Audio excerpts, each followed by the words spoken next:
Antes de comenzar no olvides suscribirte, darle like y comentar. Puedes seguirme en mis redes sociales para apoyarme y proponerme nuevas historias. Enlaces en la descripción. Cazadores de sombras. Las últimas horas. La cadena de espinas. De Cassandra Clare. Capítulo 17. Faro de la noche. En lo profundo de sus ojos, el faro de la noche arde con una llama secreta, ante la que pasan las sombras que no tienen vista y los fantasmas que no tienen nombre. James Elroy Flecker. Destructora de barcos, hombres y ciudades. En el exterior de los Bidby Mansions, ese edificio comparable con un gran pastel de boda rosa que albergaba el apartamento de Matthew, James contempló sus torretas y florituras, y fueron un doloroso recordatorio de la última vez que había estado allí. Había llegado a toda prisa, convencido de que Cordelia aún estaba allí, pero el portero le dijo que Matthew y Cordelia acababan de salir hacia la estación de tren para irse a París. Y el mundo entero se le había caído encima, roto como el brazalete maldito. Aunque no se había partido en dos mitades perfectas, sino más bien en un montón de trozos desiguales que llevaba desde entonces intentando recomponer. Esta vez, el portero apenas reparó en él, y simplemente le indicó el camino con la mano cuando James le dijo que iba a visitar al señor Fairchild. James cogió el ascensor y, por una corazonada, echó la mano al pomo de la puerta antes de llamar. Estaba abierta, así que entró. Para su sorpresa, lo primero que vio fue a Thomas, arrodillado ante la chimenea. El fuego ardía fuerte y hacía demasiado calor, pero Thomas se limitó a echar otro leño y a encogerse de hombros mirando a James. Ante la chimenea había una pila de gruesos edredones. Acurrucado sobre ellos, estaba Matthew, en camisa y pantalón, y con los pies descalzos. Tenía los ojos cerrados. James sintió que se le encogía el corazón. Matthew parecía un niño pequeño. Tenía la barbilla en el puño, y las largas pestañas le acariciaban las mejillas. Parecía dormido. Veo que Cordelia te ha avisado a ti también, le dijo James a Thomas en voz baja. Thomas asintió. A todos, creo. A tus padres les ha parecido bien que salieras. Han entendido que era importante, contestó James, como ausente. Fue a sentarse en el sofá. Matthew había empezado a temblar, hundiéndose más en los edredones al hacerlo. Es imposible que tenga frío. Thomas miró a Matthew. No se trata de la temperatura. No está bien. No come nada, intenté darle un consomé, pero no hubo forma. Al menos ha bebido un poco de agua. Se oyó un ruido como de pelea y, tras un momento, James supo que había sido Oscar, al que debían de haber encerrado en el dormitorio de Matthew. Como si supiera que James estaba mirando en su dirección, el perro emitió un triste llanto tras la puerta cerrada. ¿Por qué tenéis a Oscar ahí encerrado?, preguntó James. Thomas suspiró y se pasó la mano por la frente. Matthew me pidió que lo encerrara. No sé por qué. Tal vez tema que haga ruido y moleste a los otros inquilinos. James dudó que a Matthew le preocuparan los otros inquilinos, pero no dijo nada. Se levantó, se quitó los zapatos y se acurrucó sobre el edredón con Matthew. No lo despiertes, le advirtió Thomas, pero James vio un trocito de verde tras las pestañas de Matthew. Creo que está despierto, dijo James, sabiendo que Matthew estaba efectivamente despierto, pero dejando que siguiera fingiendo lo contrario si quería, y estaba pensando que, a veces, un Irat se sienta bien para la resaca. Podíamos intentarlo. Como soy su parabatay. Matthew sacó el brazo fuera. Tenía los puños de la camisa desabrochados y la ligera tela le ondeaba tristemente alrededor de las muñecas. Ahí lo tienes, dijo. Tenía la voz ronca, aunque teniendo en cuenta lo caliente y seco que estaba el apartamento, ¿no era sorprendente? James asintió. Thomas avivó el fuego, mirando con curiosidad cómo James extendía el brazo de Matthew en su regazo. Sacó la estela de la chaqueta y aplicó cuidadoso la runa de curación sobre el antebrazo de Matthew, lleno de venas azules. Cuando acabó, Matthew soltó el aire y movió los dedos. ¿Mejor?, preguntó James. La cabeza me palpita con un poco menos de intensidad, contestó Matthew. Se apoyó en los codos. Oye, yo no le he pedido a Cordelia que te avisara. No quiero ser una carga. No eres una carga, repuso James. Puede que seas un idiota, pero no una carga. Se oyó ruido en la puerta. Christopher había llegado con un maletín negro de médico y expresión decidida. Ah, bien, dijo sin más preámbulos. ¿Estáis todos aquí? ¿Dónde iba a estar yo?, replicó Matthew. Tenía el pelo pegado a la frente y a las mejillas por el sudor. Seguía apoyado en los codos cuando Christopher entró y se arrodilló sobre el edredón cerca de James. Puso el bolso negro en el suelo y empezó a rebuscar dentro. ¿Por qué tenéis el fuego tan fuerte?, preguntó. Tenía frío, contestó Matthew. Parecía a punto de poner morritos, como un niño pequeño desafiante. Christopher se enderezó las torcidas gafas. Es posible, empezó, que los hermanos silenciosos nos puedan ayudar con esto. No, cortó Matthew, tajante. Yo mismo lo llevaría a rastras hasta la ciudad silenciosa, si creyera que podía servir de algo, dijo James. Pero allí no fueron capaces de hacer nada por el padre de Cordelia. Yo no soy, Matthew se interrumpió, apretando el edredón. James sabía lo que iba a decir, yo no soy como el padre de Cordelia. Quizá era algo bueno que no pudiese acabar la frase, quizá empezaba a entender que Elias Carstairs no era su presente, pero sería su futuro si las cosas no cambiaban. Soy un científico, no un médico, dijo Christopher. Pero he leído algo sobre adicciones. Miró a Thomas, y James no pudo evitar preguntarse cuánto habrían discutido el tema Thomas y Christopher cuando Matthew y James no estaban con ellos. Quizá también habían pensado que James necesitaba que lo protegieran de la verdad. Uno no puede dejar de beber de repente, así sin más. Es un noble esfuerzo, pero es peligroso, explicó Christopher. Tu cuerpo cree que necesita alcohol para sobrevivir. Por eso te sientes tan mal. Con calor y frío, y náuseas. Matthew se mordió los labios. Tenía las ojeras amoratadas. ¿Qué puedo hacer? Esto no se limita a la incomodidad y el dolor, avisó Christopher. El alcohol se ha vuelto necesario para tu organismo. Tu cuerpo luchará por él, y quizá te mate en el proceso. Temblarás, vomitarás, el corazón te latirá demasiado deprisa. Tendrás fiebre, por eso sientes frío. Puedes sufrir convulsiones. ¿Convulsiones?, repitió James, alarmado.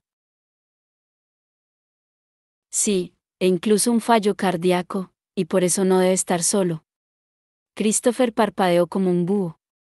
No me cansaré de decirlo, Matthew. No puedes hacer esto solo. Déjanos ayudarte. A la oscilante luz del fuego, el rostro de Matthew se veía cavernoso. No os necesito, dijo.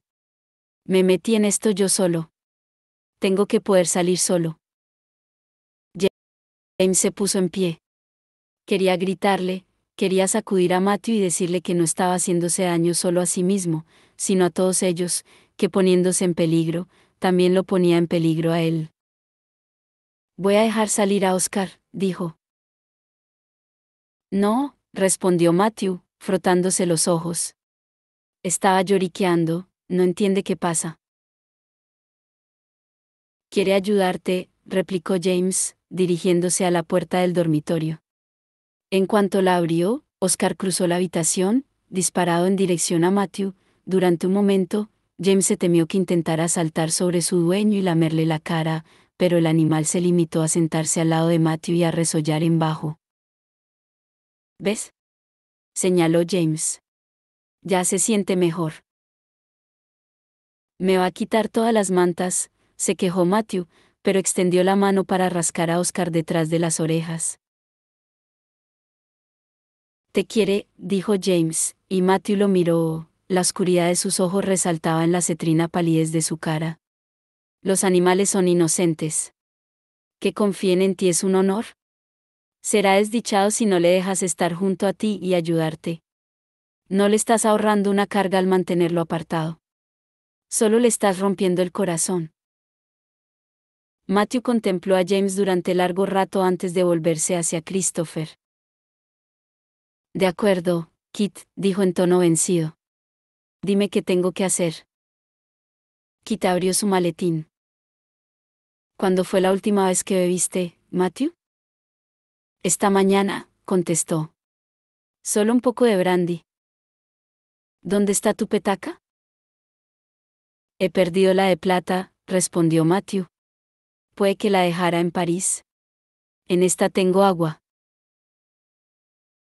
Sacó del bolsillo una sencilla petaca de hojalata con un corcho. Se la entregó a Christopher, que la abrió, rebuscó en su maletín de médico y sacó una botella. Empezó a echar el contenido de la botella en la petaca de Matthew, frunciendo el ceño mientras lo hacía, como si midiera las cantidades de cabeza. ¿Qué es eso?, preguntó Thomas, observando. Era un líquido de color té pálido. Agua y alcohol, mezclado con hierbas sedantes. Las hierbas probablemente eviten las convulsiones. ¿Probablemente?, repitió Matthew. Esa es la razón por la que los científicos no le caen bien a nadie, Christopher. Demasiada precisión, poco optimismo.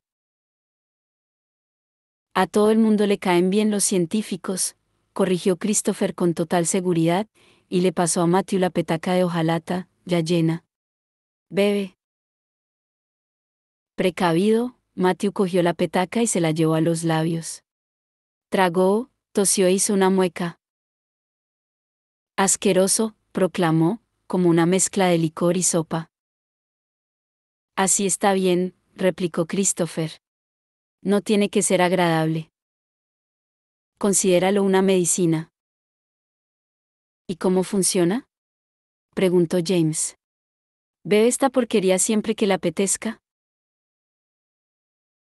No es una porquería, y no, contestó Christopher. Se volvió hacia Matthew. Te traeré una petaca nueva cada mañana, con menos cantidad cada vez. Beberás un poco por la mañana, y un poco por la tarde, y cada día menos, y finalmente te sentirás mejor y ya no desearás beber de ella. ¿Y eso cuánto llevará?, quiso saber Thomas. Unos 15 días. ¿Y ya?, preguntó Matthew. Ya tenía mejor aspecto, pensó James. Le había vuelto algo de color a la cara, y las manos no le temblaban. ¿Se me pasará? Hubo un corto silencio. Christopher parecía inseguro. Ese terreno, donde lo que contaba no eran las dosis y los tiempos, no era el suyo. James solo podía pensar en Elías, y lo que Cordelia había dicho sobre él, la cantidad de veces que había intentado dejarlo, y la manera en la que recaía tras meses sin haber probado ni gota. Fue Thomas quien rompió el silencio. Lo que fuera que te hizo empezar a beber, dijo, ¿seguirá ahí? O sea, estás diciendo que seguiré deseando beber, asumió Matthew, despacio, pero no tendré la necesidad. James se inclinó y le revolvió el pelo sudado. Deberías descansar, le dijo. Matthew se inclinó hacia James. Sí. Pero es que no quiero que os vayáis. Es egoísta, pero... Yo me quedo, anunció James. Y yo, secundó Thomas. Christopher cerró su maletín de médico con un chasquido. Nos quedamos todos, añadió. Y Así fue como acabaron durmiendo acurrucados en el edredón delante del fuego, como una camada de cachorros. Matthew se quedó dormido casi inmediatamente, y los demás poco después. James, con la espalda contra la de Matthew, no creyó que pudiera quedarse dormido, pero el crepitar del fuego y la suave respiración de los otros alegres compañeros lo llevó tranquilamente a un sueño exhausto. El único que no durmió fue Oscar, se quedó a poca distancia y se sentó a vigilarlos toda la noche. Cordelia no conseguía dormir y no dejaba de dar vueltas en la cama. Echaba de menos Curzon Street, echaba de menos su cama y saber que James estaba en la otra habitación. En esta casa, tenía a Alastair y a su madre, pero no era lo mismo. Volver a Cornwall Gardens era como intentar meter una llave en una cerradura cambiada. No dejaba de oír las palabras de Hypatia: podrías llegar a ser la cazadora de sombras más grande y efectiva del mundo. Pero, ¿a qué precio? Tendría que abrazar la oscuridad y aceptar a Lilith como maestra. ¿Y acaso no había sido un deseo de grandeza lo que la había hecho seguir ese camino? Pero entonces, ¿cómo iba a estar mal querer ser una cazadora de sombras excelente? ¿Cómo iba a ser incorrecto querer proteger al mundo de Belial? Y sabía que no se trataba solo del mundo, sino de Lucy y James. Eran dos objetivos, su vulnerabilidad le rompía el corazón. Quizá Lucy la odiara en ese momento, y quizá hubiera perdido a James, pero quería protegerlos con cada fibra de su ser. Se preguntó qué habría pensado James al recibir su mensaje pidiéndole que fuera a casa de Matthew. Esperaba que lo hubiera hecho. Él y Matthew se necesitaban con urgencia, a pesar de lo testarudos que pudieran ser ambos. Dio otra vuelta, desesperada, y se le cayó la almohada al suelo.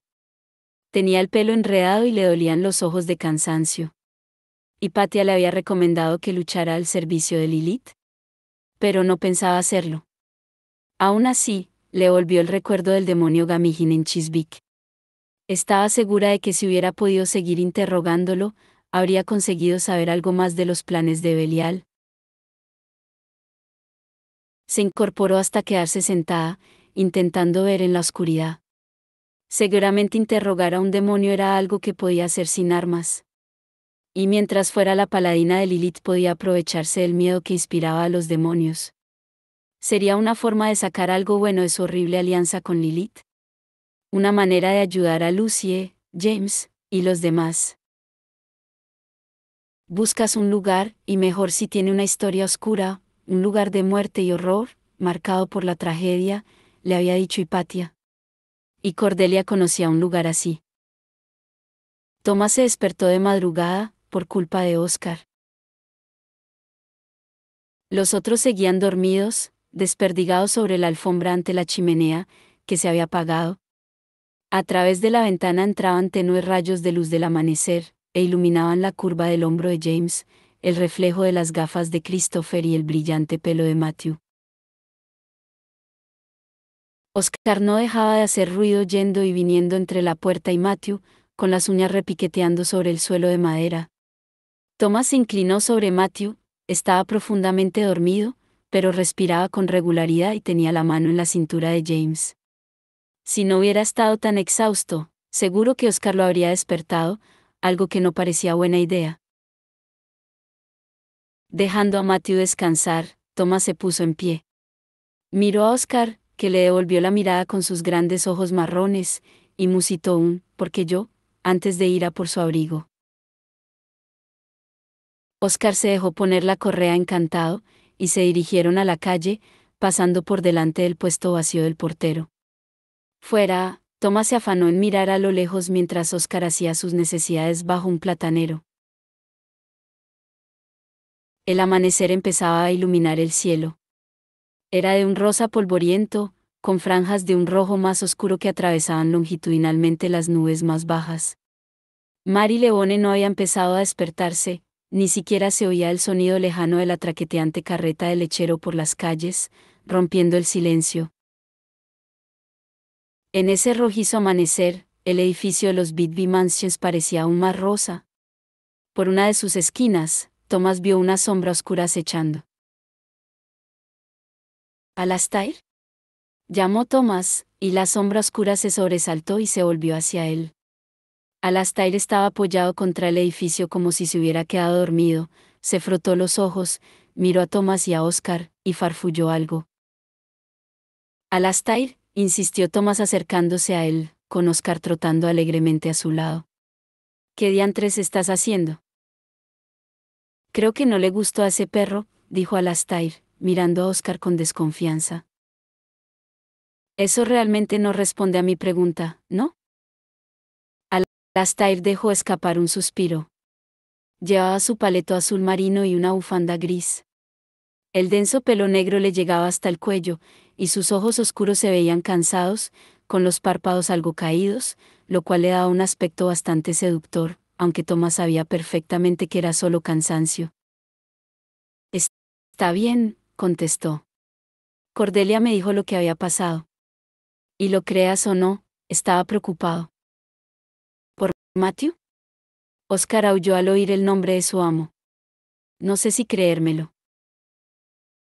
Tomás, dijo Alastair, con exagerada paciencia. Tengo bastante experiencia con alcohólicos. Sé lo que pasa cuando dejan de beber de repente. Lo enfermos que se ponen. Mi padre estuvo a punto de matarse un par de veces. Oh, exclamó Tomás. Bueno, pues ¿por qué no has llamado al timbre? Vine, contestó Alastair, y me di cuenta de que quizá no fuese bienvenido. He sido bastante impulsivo. Miró sorprendido a Oscar, que se estaba sentando a sus pies. ¿Por qué está haciendo eso? Porque sí que le gustas. Le gusta a todo el mundo. Es un perro. Así que decidiste que no querías subir, y te quedaste aquí toda la noche. Decidí quedarme aquí hasta que uno de vosotros saliera para preguntar por el estado de Matthew. Así al menos podría llevarle información a Cordelia. Está muerta de preocupación. Le dio un par de palmaditas inseguras a Oscar en la cabeza. Admito que esperaba que fueras tú. Hay algo que necesitaba, decirte. El estómago de Tomás dio un vuelco traicionero.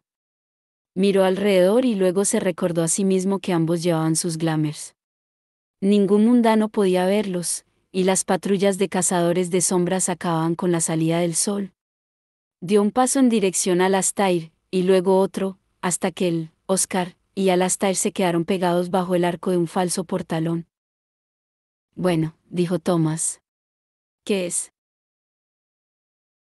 Alastair lo miró, con sus ojos adormilados, sensuales. Se pasó la lengua por los labios, y Thomas pensó en su beso en la biblioteca, la deliciosa fricción de sus bocas. Me voy de Londres dentro de poco, informó Alastair. Me mudo a Teherán. Thomas dio un paso atrás, y sin querer le pisó la pezuña a Oscar. El animal aulló resentido, y Thomas se inclinó para ponerle una mano en la cabeza, lo que le dio una oportunidad maravillosa para esconder su expresión. Mi madre se vuelve a Teherán con el bebé, explicó Alastair, y no puedo dejarla ir sola. Si no lo hago yo, Cordelia se ofrecerá, pero ella tiene que quedarse aquí. Ella es la que tiene aquí a sus amigos, una futura para Bataille, y un marido. Yo solo te tengo a ti. Thomas se enderezó. Sentía como si el corazón se le hubiera helado en medio del pecho. ¿Y no soy suficiente? No puede ser mi única razón para quedarme, susurró Alastair. No puedo esperar que cargues con ese peso. No es justo para ti.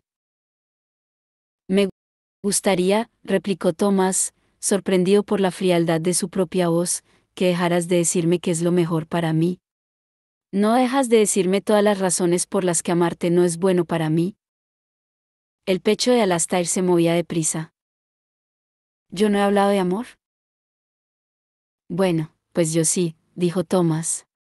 Tú has venido aquí y hasta has dicho que era porque esperabas poder hablar conmigo. Eres tú el que anda persiguiéndome y luego me dices que te deje en paz. ¿No lo ves? Es porque soy un miserable y un egoísta, Thomas. No es bueno que me veas, que quedemos, pero quiero verte.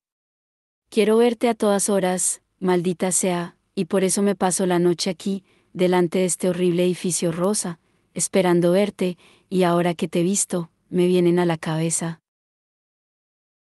todas las razones por las que es una mala idea. Créeme, dijo, con una risa amarga, si fuera una buena persona, te habría mandado una nota. El único motivo por el que sigues empeñado en que esto es una mala idea, insistió Thomas, testarudo, es porque crees que eres una persona mala y egoísta. ¿Y no es suficiente? Preguntó Alastair, con voz ahogada. Eres el único que piensa que no lo soy, y si tuviéramos una relación, te decepcionaría, y entonces dejarías de ser la única persona que piensa bien de mí. No te vayas a Teherán, pidió Thomas. No quiero que te vayas. Se miraron, y por un momento Thomas creyó ver algo que le parecía imposible, el reflejo brillante de las lágrimas en los ojos de Alastair. No puedo retenerlo, pensó, desolado. Si tuviera el encanto de Matthew o la facilidad de palabra de James, podría ser que me entendiera. Alastair, dijo con suavidad, y en ese momento Oscar lanzó un gemido y empezó a frotarse contra la pierna de Thomas, algo que éste sabía que suponía el preámbulo de un aullido lastimero. Quiere ver a Matthew, explicó Thomas, será mejor que regrese. Le diré a Matthew que pasaste a ver qué tal estaba, añadió, pero Alastair, retorciendo la bufanda con una mano, se limitó a menear la cabeza. No, dijo, tras un momento, Thomas se encogió de hombros y se dirigió de vuelta a la casa. Cordelia ya había hecho suficientes planes, estaba lista para pasar a la acción. Aunque aún tenía que esperar a la puesta de sol. Sabía que debería estar leyendo los libros sobre paladines y magia vinculante que Christopher le había dado, pero no podía concentrarse. Siempre pasaba lo mismo cuando se le ocurría un plan, a medida que se acercaba el momento de entrar en acción, los pensamientos se le arremolinaban y se detenían intermitentemente para concentrarse en una u otra parte del planteamiento. Primero voy aquí, luego allí, esto es lo que le digo a Alastair, aquí es donde vuelvo sin que nadie me vea. Suficiente. Visitó a su madre, hasta que ésta se quedó dormida. Estuvo molestando a Risa en la cocina mientras la mujer preparaba corecefes en Joón, y hasta fue a ver qué estaba haciendo Alastair, que resultó estar leyendo en el sillón de su dormitorio. Levantó la vista cuando Cordelia entró. ¡Ay, no!, exclamó. Por favor, dime que no vienes a pedirme que participe en algún plan descabellado que se les haya ocurrido a tus amigos. Cachalán Cardan. Me vuelven loco. En absoluto, contestó Cordelia, y le pareció ver una sombra de decepción en el rostro de su hermano. Hubo un tiempo, no hacía tanto, en que Alastair no le hubiera permitido entrar en su habitación, y ella nunca habría acudido a él en busca de consejo. Habían sido muy celosos de su privacidad, a ella le alegraba que las cosas ya no fueran así. Solo quería verte. Alastair cerró el libro, y dejó un dedo como marcapáginas. Cuéntame, Mos. ¿Qué significaba, ratón? No había vuelto a llamarla así desde que era muy pequeña. Parecía cansado, tenía ojeras y la espalda encorvada de una forma que le partió el corazón a Cordelia. Si estás preocupada por Matthew, que sepas que todos sus amigos pasaron por su apartamento ayer. De hecho, ¿se quedaron a dormir? Cordelia emitió un suspiro aliviado. ¿De verdad? ¿James también? ¡Qué alegría! Sí. La miró serio. ¿Crees que Matthew estará enfadado contigo? ¿Por habérselo dicho a los otros? No lo sé, admitió Cordelia. Pero volvería a hacerlo. Los necesitaba. No estaba dispuesto a mostrarse desesperado o enfermo delante de mí. Pero con ellos, creo que sabe que no es debilidad, ni nada vergonzante. Eso espero. Yo, yo también lo espero. Alastair dirigió la mirada hacia sus dagas, exhibidas en la pared, faltaba una, lo cual era raro. Alastair era muy particular con sus cosas. La enfermedad que tenía nuestro padre, es una enfermedad de culpa, y también de adicción y necesidad. La culpa te envenena. Te hace incapaz de aceptar ayuda, pues no crees que la merezcas.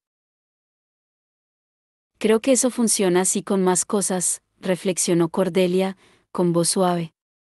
Rechazar el amor porque uno cree que no lo merece, por ejemplo. Alastair la miró entrecerrando los ojos. No vas a dejar de importunarme con lo de Thomas, ¿verdad? Es que no lo entiendo, repuso Cordelia. Ariane está viviendo con Anna, seguro que no se acaba el mundo porque Thomas y tú os queráis. Eso díselo a Maman, contestó Alastair, sombrío. Cordelia tuvo que admitir que no tenía ni idea de cómo reaccionaría su madre si supiera que a Alastair le gustaban los hombres. Nuestras ilusiones más profundas, y las más frágiles, son las que tienen que ver con nuestros amigos y familiares. Thomas cree que nuestras familias serían felices si nosotros lo fuéramos, pero yo miro a los Briestock y sé que no siempre es así. Thomas cree que sus amigos me aceptarían de buen grado, yo creo que antes lo dejarían a él de lado. Y eso sería algo terrible para él. No puedo permitirlo. Eso, remarcó Cordelia, es tremendamente noble. Y también muy estúpido. Y tú no eres quien para permitir o no a Thomas hacer algo, tiene los sentimientos que tiene y son cosa suya. Thomas podría tener a cualquiera, opinó Alastair, con aire virtuosamente abatido. Podría elegir a alguien mejor que yo. No estoy segura de que elijamos de quién nos enamoramos, repuso Cordelia, dirigiéndose hacia la puerta. Más bien creo que el amor es como un libro que han escrito para nosotros, una especie de texto sagrado que debemos interpretar. Se detuvo en la entrada y lo miró sin volverse. ¿Y tú te niegas a leer el tuyo? Sí, replicó Alastair. ¿Y qué dice el tuyo? Cordelia lo miró, y él cedió, levantando las manos a modo de disculpa. ¿Vas a salir, Laila? Voy a Curzon Street, contestó ella. Aún tengo allí la mayor parte de mi ropa. Tengo que encontrar algo que me pueda poner en la fiesta de Navidad de mañana. No me puedo creer que sigan adelante con la fiesta, comentó Alastair, abriendo su libro. Oye, vuelve antes de que anochezca, ¿de acuerdo? Cordelia se limitó a sentir antes de irse. Por supuesto, no tenía ninguna intención de volver antes de que anocheciera, su plan requería estar fuera después de la puesta de sol. Pero asentir no era como mentir, ¿no? Letty Nance llevaba trabajando en el Instituto de Cornualles desde que tenía 12 años. Su familia poseía la visión, algo que para sus padres, que habían trabajado en el Instituto de Cornualles antes que ella, siempre había sido un honor. A Letty le parecía una broma cruel que el Señor hubiera elegido permitirle ver que el mundo contenía magia, pero no formar parte de ella. Había pensado que el instituto sería un lugar de trabajo emocionante y maravilloso. Desgraciadamente, no era así. Con el paso de los años, había llegado a entender que no todos los Nefilim eran como el anciano Albert Pangol, tan gruñón que era desagradable ayudarle, y tan tacaño que ni mantenía las protecciones del instituto en condiciones. Los pisques del lugar siempre deambulaban por la propiedad, y el único contacto con magia real que ella tenía la mayoría de las semanas era perseguirlos para echarlos del jardín mientras estos le gritaban groserías. Pero por fin había tenido algo de emoción con lo ocurrido hacía 2 noches. Pangborn solía patrullar el área con un grupo de cazadores de sombras más jóvenes, por lo que Letty veía, patrullar significaba darse un paseo a caballo buscando subterráneos, comprobar que no estuvieran haciendo nada malo, y volver al instituto a ver cuando resultaba que no. Algunos de los cazadores de sombras, como Emmett Kellinak y Luce Redbridge, no eran tan mal encarados, pero ninguno de ellos miraría 2 veces a una chica mundana, ni aunque ésta tuviera la visión. Pero hacía 2 noches habían traído a una mujer vieja, Al menos a Letty le parecía vieja, aunque no tanto como Pangborn, porque nadie era tan viejo como Pangborn, pero estaba muy delgada, tenía el pelo castaño entreverado de canas y la piel de una palidez enfermiza. Lo raro era que la mujer era una cazadora de sombras. Tenía las marcas, como los demás, los dibujos negros de escritura angélica. Y aún así la llevaron directa al santuario y la encerraron allí. El santuario era una gran cripta de piedra, a donde, a veces, iban los subterráneos cuando querían hablar con Pangborn. Funcionaba, también, como cárcel improvisada. Tras encerrar a la mujer, Pangborn se habría llevado a Letty aparte para hablarle. Ven a verla 2 veces al día, señorita Nance, y asegúrate de que tenga comida. No le hables, incluso aunque ella te hable a ti. Con suerte, en 1 o 2 días, ya no la tendremos aquí. Letty pensó que eso sí era algo emocionante. Una Nefilín que había hecho algo tan malo como para que la encerraran, y ella, Letty, era la encargada de vigilarla. Había intentado llevarle la cena al santuario, y al día siguiente, el desayuno, pero la mujer, tirada en la cama, seguía sin reaccionar a las palabras de Letty, que a veces llegaba a darle con el dedo para reclamar su atención. Le había dejado la comida en la mesa y luego había vuelto varias horas después y se la había llevado, la mujer seguía durmiendo. Letty esperaba que esa mañana fuera mejor, pues seguro que no era bueno dormir una noche y un día seguidos, así que confiaba en que la mujer se despertase y comiese. Tenía que reponer fuerzas, a juzgar por sus heridas. Letty usó la llave más larga del llavero que llevaba a la cintura para abrir el santuario. Dentro, 4 escalones conducían al suelo de piedra, y mientras descendía, vio que la mujer, Tatiana Blackthorne se llamaba, estaba despierta, en la cama, con las piernas extendidas de una forma muy indecorosa. Murmuraba para sí en una voz tan baja que Letty no podía entenderla. La cena de la noche anterior seguía intacta en la mesa. Señora, le he traído unas gachas, dijo Letty, esforzándose por hablar despacio y claro. Los ojos de Tatiana la siguieron mientras Letty se dirigía hacia la mesa. Son unas gachas normalitas con leche y un poco de azúcar. Letty casi tiró la bandeja del susto al oír hablar a Tatiana. Tenía una voz ronca, pero clara.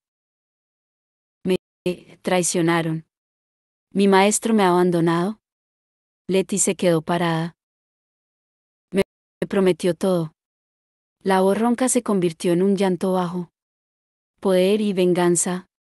Ahora no tengo nada. Ahora debo temerle. ¿Y si viene a por mí?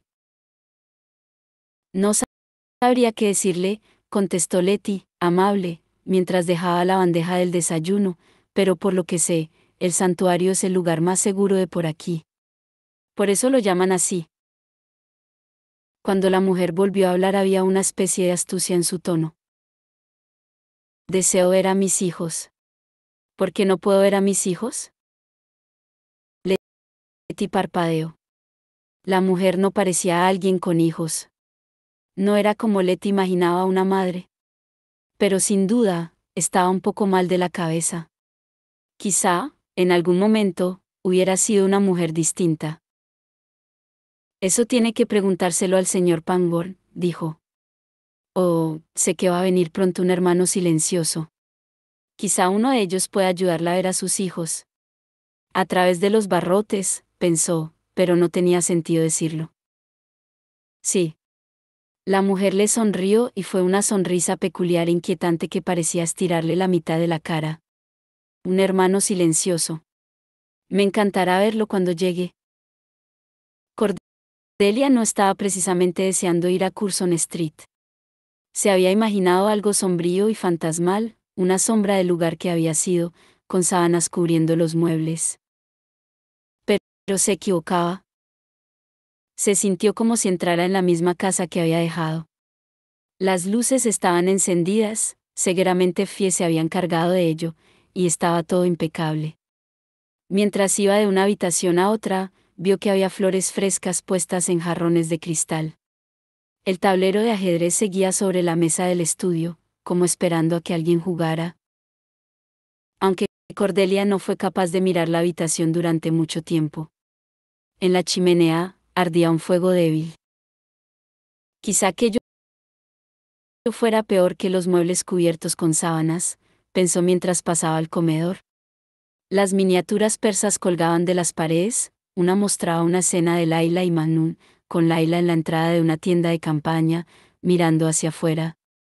A Cordelia siempre le había gustado su expresión, nostálgica, de búsqueda. Quizá buscara a Majnun, o quizá la sabiduría, o la respuesta a sus problemas. Pudo sentir la nostalgia de Laila en su propia nostalgia por aquella casa. Estaba allí, en su interior, pero aún así la sentía como un lugar perdido. Todo en ella clamaba su nombre. James había seleccionado todo con cuidado, atención y determinación para que fuera del gusto de ella. ¿Qué habría pensado?, se preguntó Cordelia mientras subía hacia lo que había sido su dormitorio. ¿Había planeado deshacerse de todo aquello cuando Grace se convirtiera en la señora de la casa? Las miniaturas, el tablero de ajedrez, el escudo Carstairs que estaba sobre la chimenea. ¿O sería verdad lo que había dicho, que realmente nunca había planeado una vida con Grace?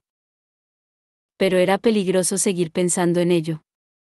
Cordelia encontró el dormitorio, igual que el resto, prácticamente como lo había dejado, cogió un vestido de seda de color champán del armario, tenía que volver con algo para apoyar la historia que le había contado a Alastair.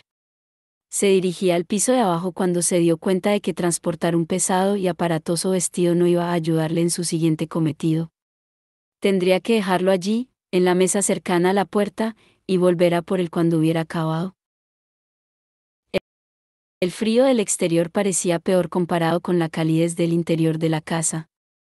Se preguntó distraídamente dónde estaría Fie, quizá dormida abajo, o haciendo algún recado, o quizá fuera su día libre. Se llevó la mano al amuleto de protección contra Lilith que llevaba en el cuello para tranquilizarse mientras llegaba al final de la calle y se metía en un callejón, que la llevó hasta las estrechas callejuelas de ladrillo de Shepherd Market. Aunque no era lo habitual, todo estaba silencioso, era demasiado tarde para las compras y demasiado pronto para los mundanos que merodeaban por esa zona de noche. Ante ella se alzaba Ye Grapes, con la luz saliendo por las ventanas. Dentro del pub, unos cuantos habituales bebían sentados, ajenos al hecho de que justo fuera estaba el lugar donde habían asesinado a su padre. Un lugar de muerte y horror, marcado por la tragedia. Sabía dónde había ocurrido.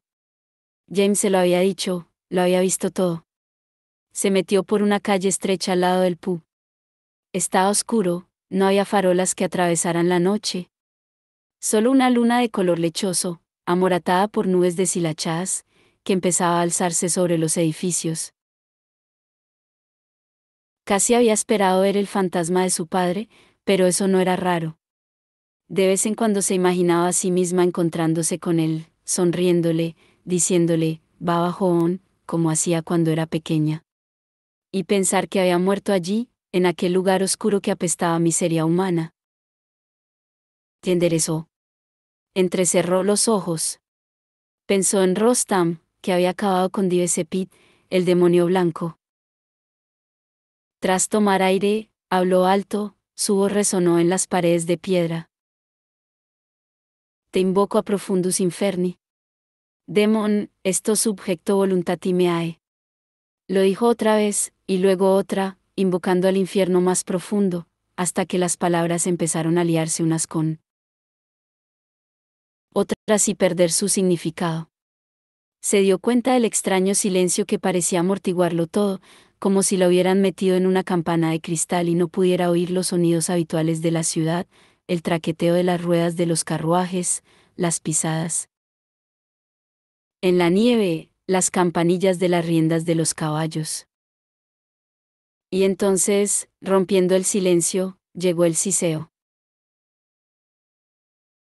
Cordelia se volvió al instante. Estaba ante ella, sonriente. El demonio era humanoide, pero más alto y delgado que cualquier humano. Llevaba una larga capa andrajosa del color del hollín. Su cabeza tenía forma de huevo, y la recubría una piel quemada y arrugada, las cuencas de los ojos eran huecos cubiertos de piel, y la boca era como una cuchillada, una herida en la cara, llena de dientes escarlatas afilados. Vaya, vaya, dijo el demonio con una voz que era como rascar metal contra piedra. Ni siquiera has dibujado un pentagrama, ni llevas un cuchillo serafín. Mientras hablaba, un líquido gris le caía de la boca. ¡Qué error tan estúpido, pequeña cazadora de sombras! ¿No es ningún error?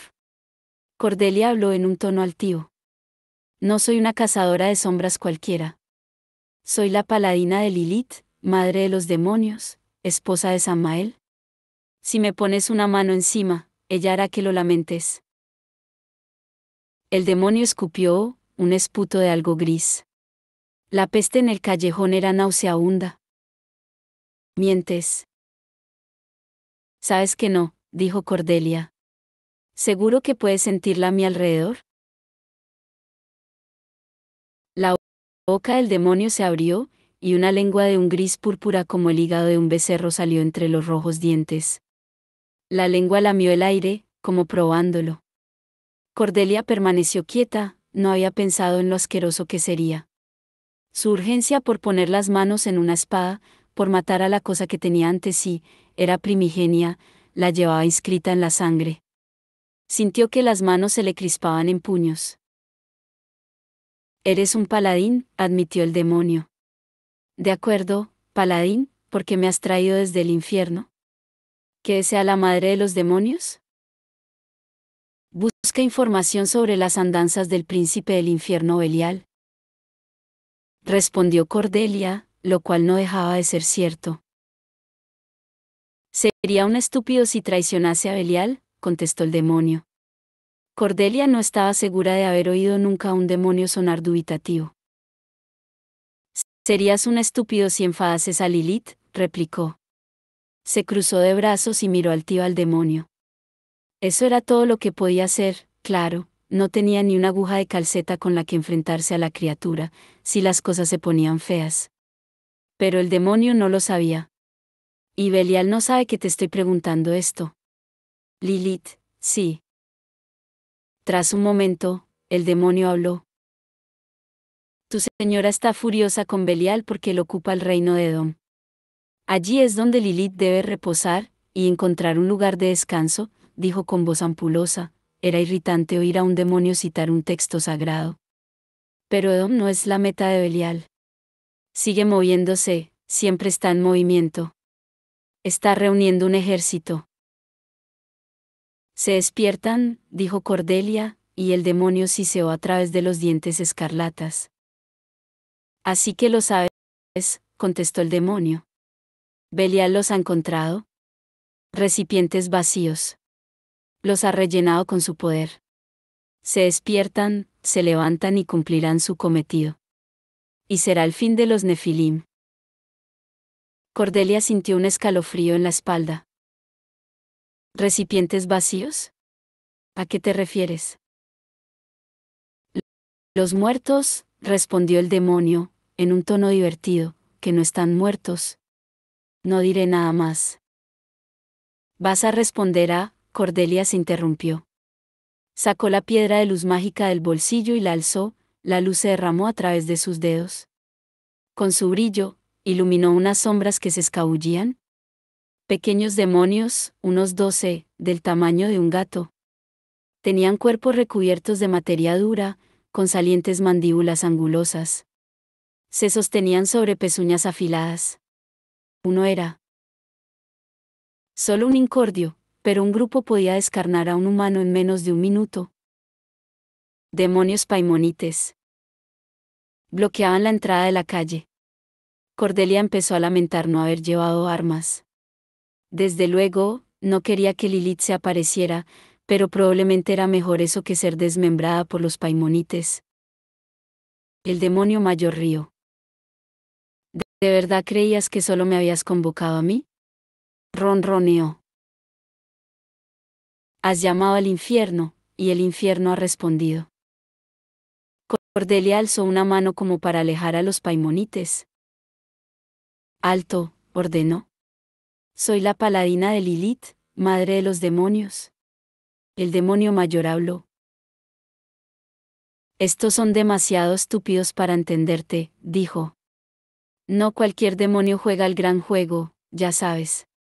Muchos son solo peones. Disfruta tu batalla. La boca del demonio se ensanchó hasta lo imposible, sin dejar de sonreír, mientras los paimonites avanzaban. Cada vez había más, trepaban por el muro vecino y empezaban a llenar el callejón como escarabajos negros que salieran de un asqueroso agujero del suelo. Cordelia se tensó. Tendría que correr. No tenía elección. O era más rápida que los demonios paimonites, o moriría, había demasiados para poder luchar.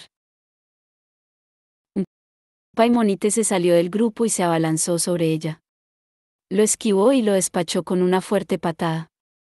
El demonio salió volando contra el muro mientras el demonio mayor reía, y Cordelia empezó a correr, a pesar de que los otros paimonites avanzaban hacia ella como un río en movimiento.